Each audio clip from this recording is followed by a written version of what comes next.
Well,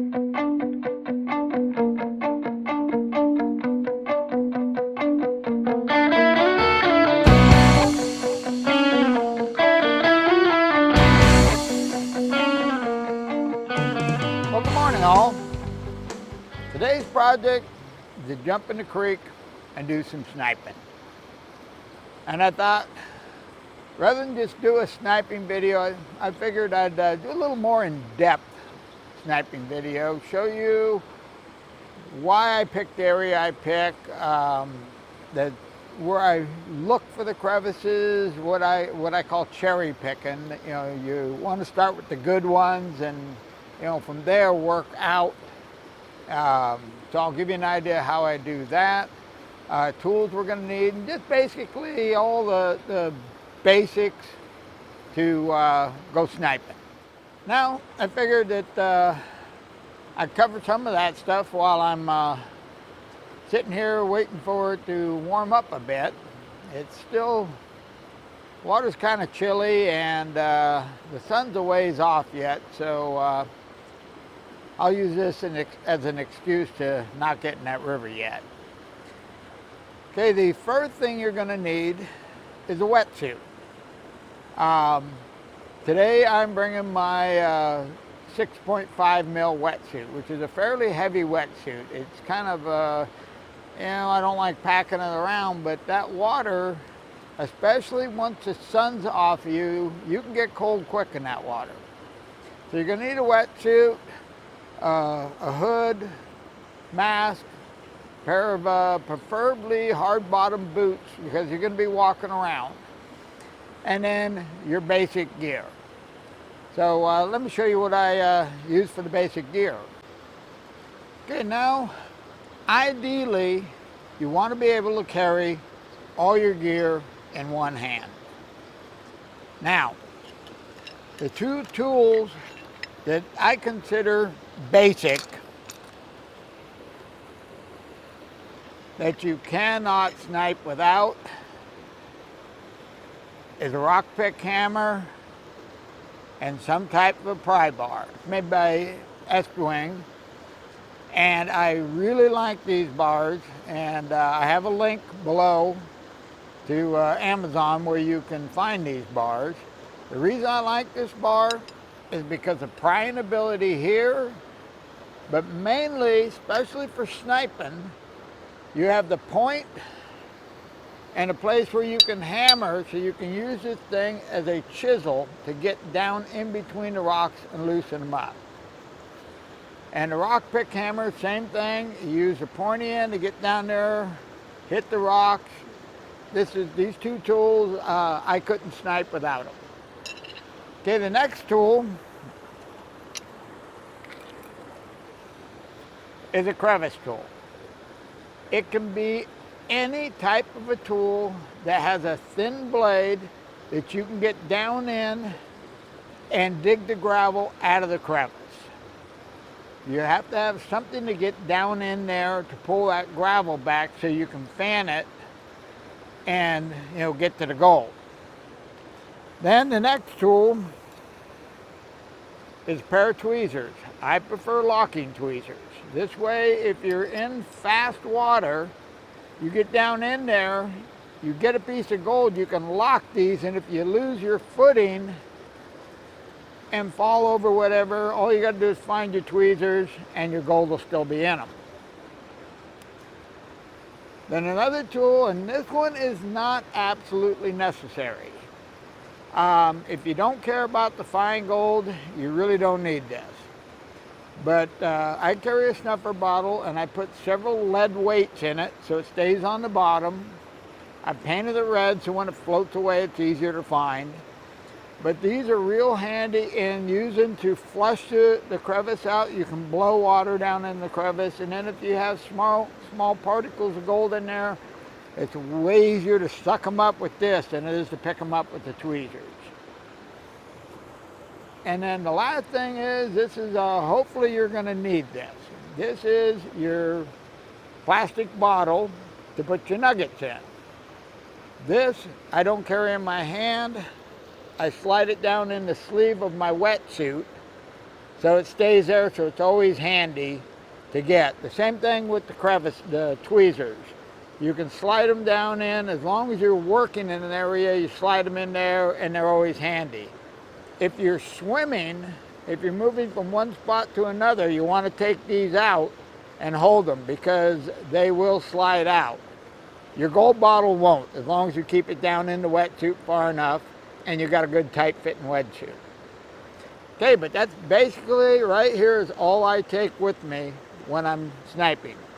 Mainly because you're gonna be moving and you don't want to have to go back, get gear, and waste all your time transferring gear. A couple other tools that are really handy but not necessary that in situations like today, where we're going to be sniping 100 yards upstream from where my pack is.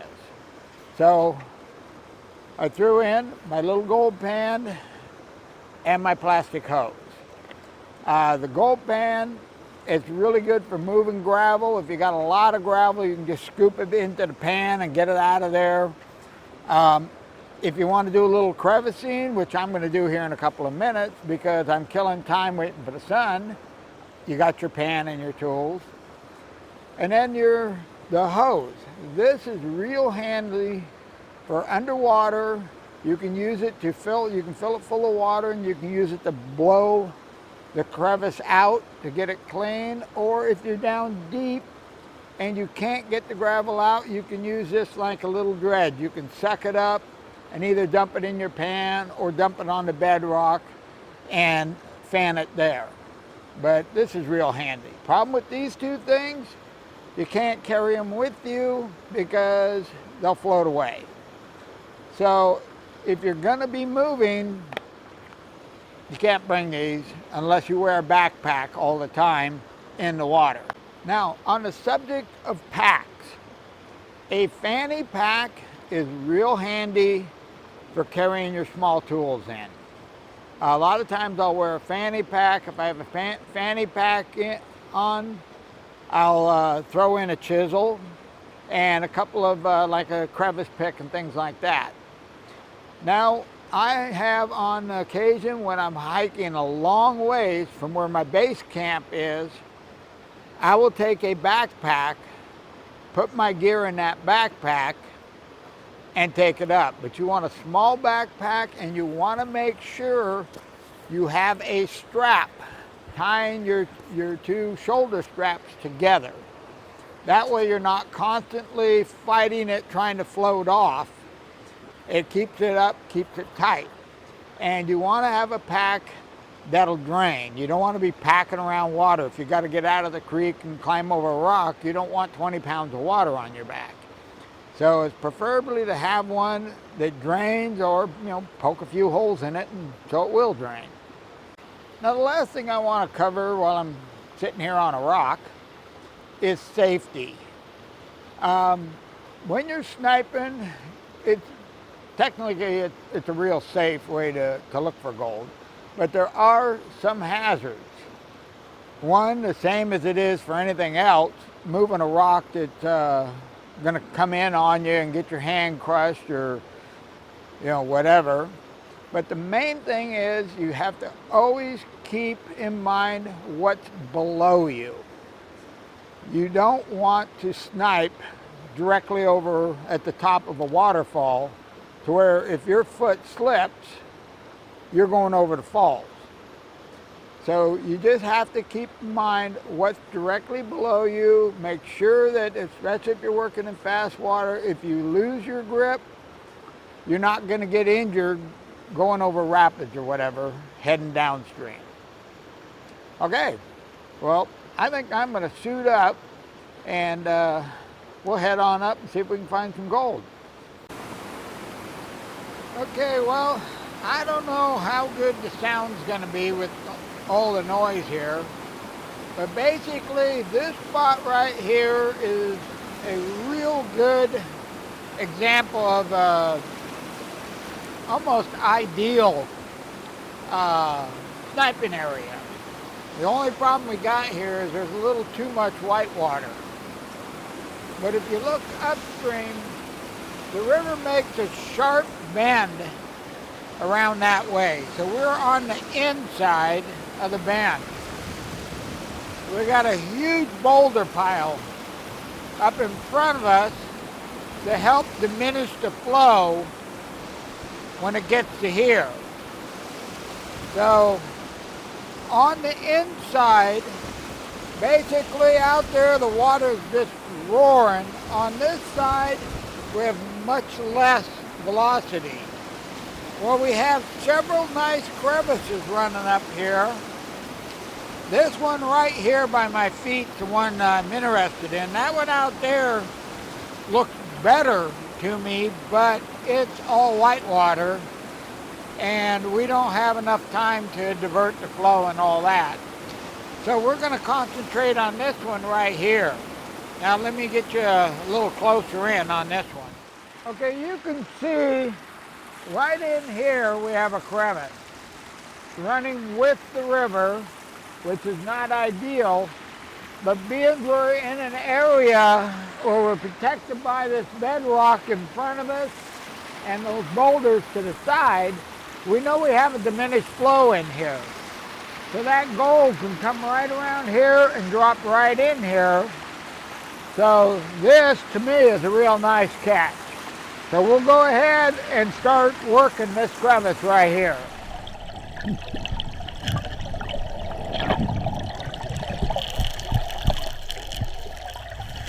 Okay, now there's a couple different methods I use here. This first part, we're going to just basically, we're fanning for the gold that's in the gravel.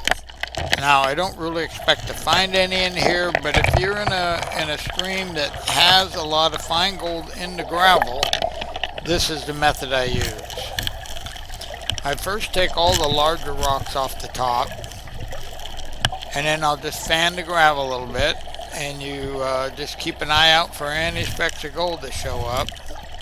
Then pull the top back, and then fan again.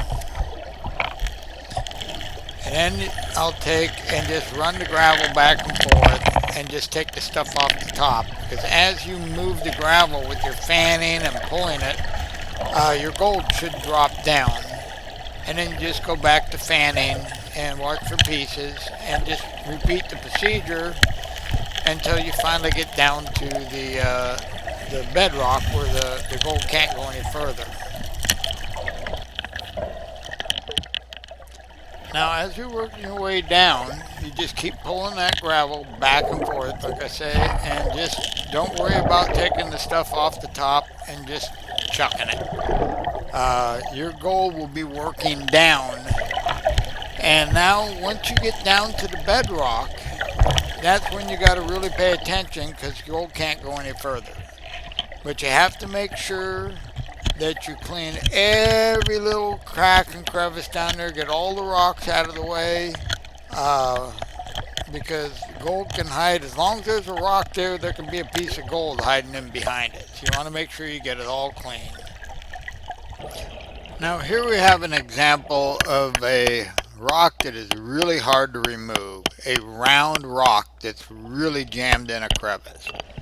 Now you'll notice that I took my pry bar and I hammered it down in between the rock and the bedrock on one side. That pushes the rock over and gives it a little bit of room alongside it, so when you hit it with the hammer, it will knock the gravel loose on that one side. And then it gives you a little bit of room to start wiggling the rock. And as you wiggle the rock back and forth, it will allow the gravel that's got it jammed in there to drop out and move. And you just keep wiggling it back and forth, up and down as much as you can, making sure that you have a spot where that gravel can drop down. You want to keep it clean underneath best you can. And as you move it, it just gets easier and easier to move until you finally can pull that thing out of there. Now, this method is, to me, the most enjoyable. Where you have a nice little crevice where you just basically are prying the rocks out, fanning it a little bit, and looking for the gold. If the rocks are packed too tight, you can smack it with your rock pick hammer a little bit. or take the pointy end of your bar and chisel on it some. But basically, you take your crevice tool or a screwdriver or whatever you got and just pry the rocks out and fan the gravel periodically and hopefully pick up the nuggets.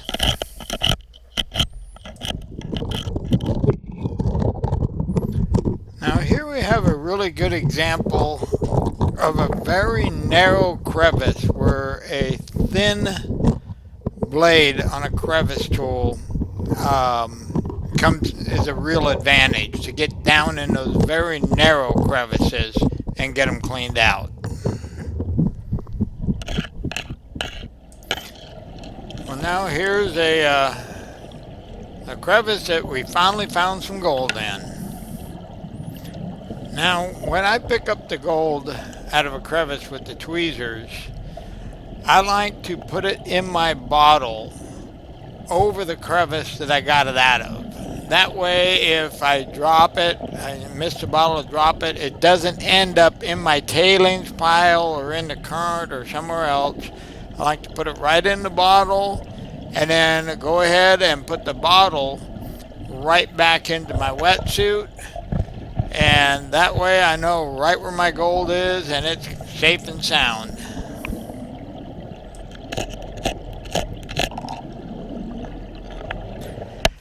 Now, after working on the upper part of this crevice for quite a while and not finding a thing, I decided to come back down to the lower portion to where I did find a piece of gold.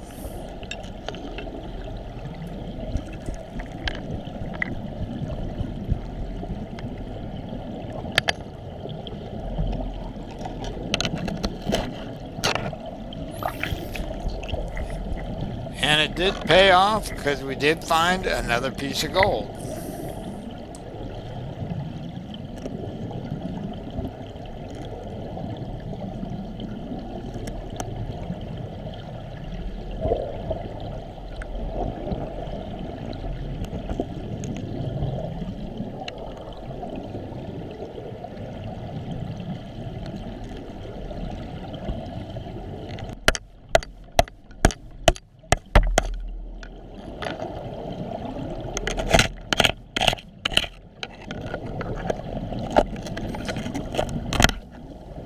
Now to finish cleaning this crevice, I had a chunk of bedrock there that I just could not get out. So this is why I really like that pry bar. You can get down in there and just knock those hunks loose, which allows you to clean the whole crevice out. Makes it much easier. That way you don't have to work around a piece of bedrock. And that, cleaning that out really paid off because we did find another piece of gold. Now, it's in the lower part of the screen there. I had a little bit of trouble with my camera staying on the gold because I can't see what I'm filming. And now it's at the top of the screen. But it was another nice, I think it might have been the nicest piece of gold we got that day.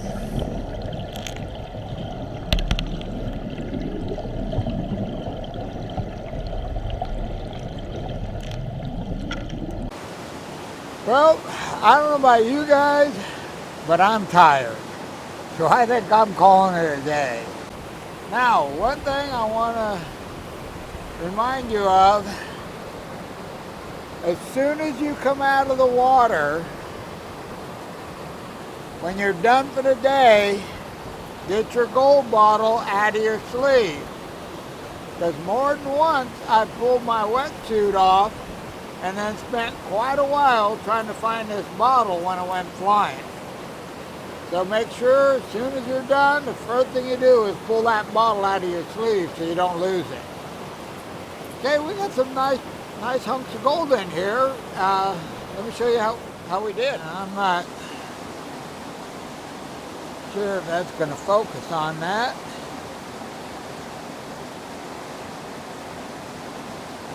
Okay, well, I got to hike a ways with this wetsuit on before I can change back into my clothes.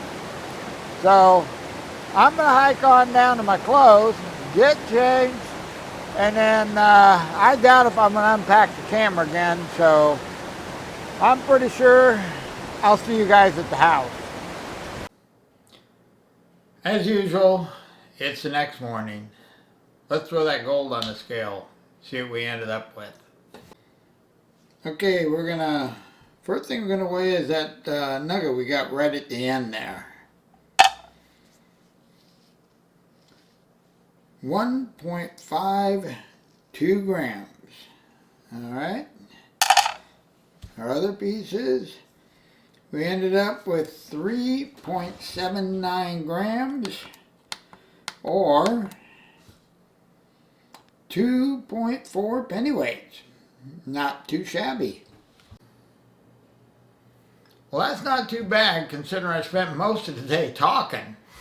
Now, this is the time of year that the river's at its lowest. We're starting to go into fall now, so it's definitely sniping season. So I plan on heading back up. There's another spot there that looks really good to me that I'm definitely going to go up and do a little sniping there and see what we can turn up.